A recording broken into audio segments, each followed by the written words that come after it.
Hi, you are watching Reddit Stories. My daughter's TikTok fame destroyed our family. I had to choose between her and my son, Hi Reddit. I've never posted here before, but I've been lurking for a while, and I feel like I'm going insane. I need to tell someone. Maybe just throwing this out into the void will help. Maybe someone can make sense of it, because I sure as hell can't anymore. I, 42M, am a single dad of two amazing kids. Well, they were amazing. My daughter Ava, 17F, and my son Liam, 15M. Their mom left us when Liam was just a baby. She couldn't handle the stress, the postpartum, the monotony of family life. One morning she packed a bag, left a note, and was gone. No forwarding address, no custody battles.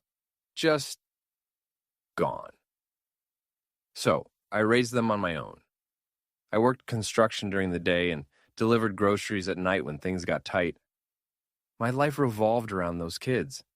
Every decision, every sacrifice, every sleep-deprived shift I pulled, I did it for them. And for a long time, we were a team. Until Ava got famous on TikTok. It started small, some dances, makeup tutorials. I didn't understand half of it, but I saw her eyes light up every time she got a new follower. She was creative, smart, beautiful. She started getting brand deals. Suddenly, there were ring lights in the living room and constant filming. And then she blew up. Like millions of followers blew up. She started earning more money than I ever had in my life. Sponsors were emailing her daily. Beauty brands, clothing hauls, skincare routines. Her life turned into a highlight reel. People recognized her in public. She got invited to influencer parties, award shows, even trips to LA. I was proud. Genuinely. I thought, this is her shot. This is her way out of the grind. I always wanted better for my kids, and it looked like she'd found it. But then, things changed. She started treating Liam like he was beneath her. She'd call him a loser for playing video games. She made a TikTok mocking him, once filmed him while he was half asleep, drooling, then added a caption like, "When your brother's a cave troll." It went viral. He begged her to take it down. She didn't. I made her delete it and told her that our home wasn't going to be content for clout. She pouted, said I was ruining her brand, but she complied. Or so I thought. A week later, Liam came to me in tears. He found out she'd been filming him secretly for months. Little clips mocking him, his weight, his acne, his stutter. She made an entire burner account just for unfiltered content. It had over 200,000 followers. I was furious. I confronted her. She screamed that I didn't understand her business, that I was just jealous of my daughter. I grounded her, took her phone.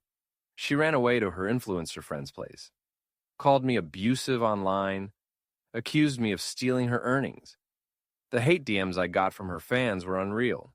Some even threatened to dox Liam. One even showed up outside our house. I had to install cameras, pull Liam out of school for a while. He was falling apart. He started self-harming. I got him into therapy, did everything I could. But every time he'd start healing, some new video would leak, or someone would recognize him from Ava's content. I begged her, please just stop. Just let your brother live his life. She laughed, said he was content gold. Then came the final straw. She secretly installed a camera in Liam's room, hid it in a plush toy. She claimed it was a prank, posted a clip of him crying in bed after a panic attack, captioned it, "When your brother's acting like a main character," with a crying emoji. It got 5 million views in 24 hours. I lost it. I called the cops. Reported her for invasion of privacy. Told her I'd press charges if she didn't move out. She laughed in my face. Said her lawyer, yes, she had a lawyer now, would make sure I never saw a dime of her money again. The next morning, I packed her things and left them outside. I chose my son. I chose the quiet kid who never hurt anyone, who never asked for clout, who just wanted to be left alone. Ava posted a video crying on her main account, saying her dad abandoned her for being successful. It got 6 million likes. She's living in LA now, apparently. Still posting, still getting sponsorships. Liam's been getting better, slowly. He's back in school, has a few friends now. The therapist says he might come around eventually. But me? I don't know if I'll ever forgive myself. I raised them the same. Gave them the same love, the same effort. One became a sociopath for fame. The other almost didn't survive it. I keep wondering where I went wrong. And sometimes I wonder if Ava's mom didn't run away. Maybe she saw the monster before I did. Ava was gone. I blocked her on everything. Her manager emailed me, threatening legal action if I didn't return some equipment she left behind. A ring light and a dumb fake neon sign that said, "Hustle hard." I dropped it off at a police station and told them to deal with it. After the dust settled, life quieted down. Almost too much. Liam was going through the motions, eating a little, sleeping a little, getting decent grades again. I was doing my best, but something wasn't right. He was withdrawn, guarded. One night, I found him in the garage going through an old box labeled Mom Stuff. I hadn't touched it in years. She'd left behind a few photo albums, a scarf, a cheap perfume bottle. Liam held a framed photo of her like it held some answer. He looked up and said, "She used to film us too." That froze me. He explained how when he was really little, Ava's mom, my ex, used to record them constantly. Not just home videos. He said she'd set up cameras, direct Ava on what to say. That she made Ava wear makeup, say scripted lines, do skits with weird fake crying. He didn't remember much, just flashes. But the look in his eyes said it all. I had never known. I confronted Ava's old laptop, the one I had stashed away after she moved out. I never touched it, felt it was her private property. But now, I had to know. And that's when everything changed. The laptop wasn't even password protected. It was like she never thought she'd need to hide anything. There were folders, hundreds of video files. Some of them were drafts of TikToks, yeah. But buried deep were old home videos I had never seen. Dated years back. Ava, maybe 7 years old, in a cheap princess dress, singing a song off-key while her mom off-camera yells, "Do it again!" and cry this time. Liam, barely a toddler, waddles in. She screams at him to get out of the shot.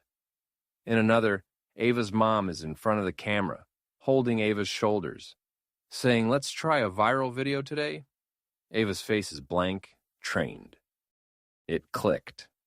Ava didn't start chasing fame. She was raised in it, trained like a product, and when her mom disappeared, she didn't stop. She just picked up the camera herself. The monster I thought I saw in Ava. Maybe she was just the result of one. I showed Liam. He said nothing. Just stared at the screen for a long time. Then he whispered, "I thought I imagined it." I reached out to a lawyer.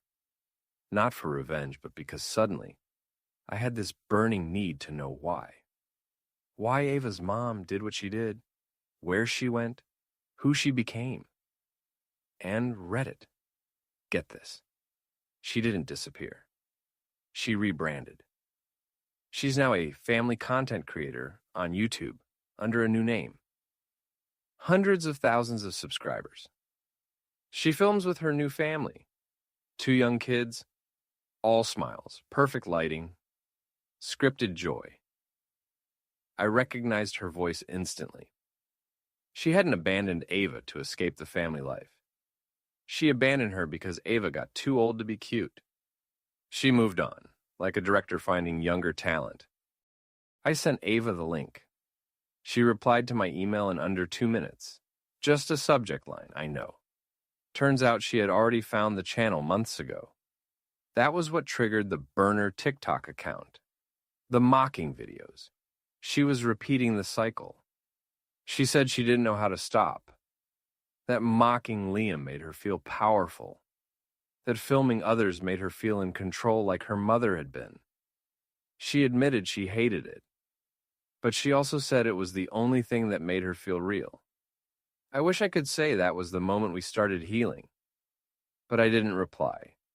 I still haven't. Because the next day, Liam tried to kill himself. Pills, quietly. Left no note. I found him in time. He spent a week in the hospital. He survived, but I don't know how much of him is left. He told the doctors he didn't want to live in a world where everyone's watching, where privacy is a currency, and his sister cashed him out. I stayed by his side every day. And one night he said he wanted to make a video. I panicked, thought he was spiraling again, but he said no. This time he wanted to talk. He made a video not for TikTok, not for clout. Just a simple video, explaining what happened, how he was used, how internet fame ruined his life. He asked me to post it. I didn't want to, but I did, and it went viral. Not because it was dramatic, but because it was real, raw, honest. People reached out, therapists, advocates, survivors of exploitation. Even Ava messaged me. She said she cried, said she never saw it from his side like that. She deleted all her old content, started therapy. We're not a family again, not yet. Maybe not ever. But we're not pretending anymore. Liam's video kept spreading. I never expected it to go that far. Within a week, it had over 4 million views. The comments were filled with heartbreak, solidarity, and most surprisingly, confessions. People started sharing their own stories of being exploited for views by parents, siblings, even schools. A term started trending: content childhood trauma. I didn't know it then, but Liam had unknowingly started a movement.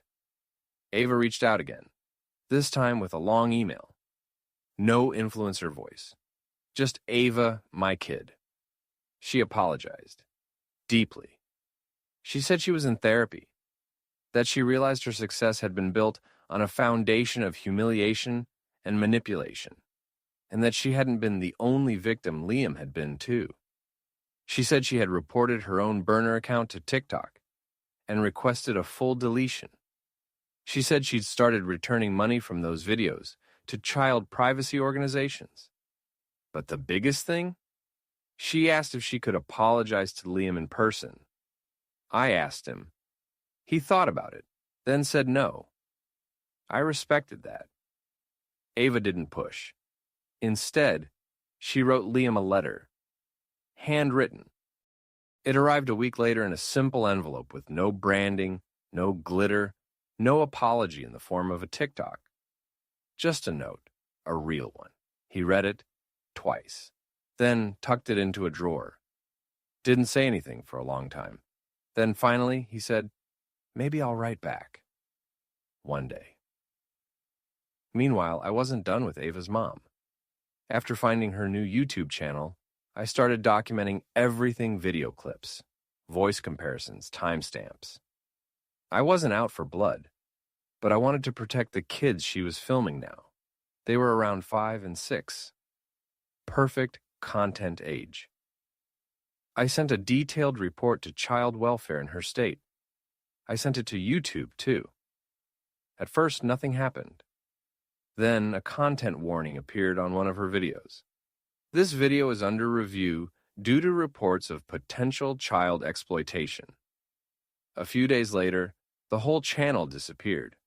A few weeks later, I got an anonymous email. It just said, "She knows it was you. Be careful." But I wasn't scared. Because for the first time in a long time, I wasn't alone in this. I had Liam, I had support. Hell, even Ava was trying to find her way back. And then something wild happened. A journalist reached out. They wanted to do a segment on digital child exploitation, how family vloggers and influencers walk a fine line between documenting and damaging. They wanted to feature Liam's story, with his consent. He said yes. They blurred his face, used his voice with a filter. It aired nationally. The response was overwhelming. Lawmakers started proposing bills. New rules were pitched, mandatory earnings held in trust for underage family content participants, opt-out rights for siblings, even potential child labor designations for underage influencers. Ava watched it too. She sent another email, this time addressed to both of us. She said she was going back to school, that she'd left LA, that her next project wasn't about beauty or clout or followers. She said she wanted to study child psychology, help other kids like her, and Liam. The final twist? Liam started making videos again, but this time, not for the internet, for himself. Private vlogs, little voice memos, photography journals. He told me it helps him feel like he owns his story again, like he's in control. Sometimes he shows me clips, a sunrise, our dog snoring, him laughing at a dumb meme, and once, a shot of that drawer, the one with Ava's letter. He said he hasn't written back yet, but one day he might. We're healing, slowly, messily, but honestly. Not every story needs a perfect ending. Sometimes survival is the ending, and for now, that's enough.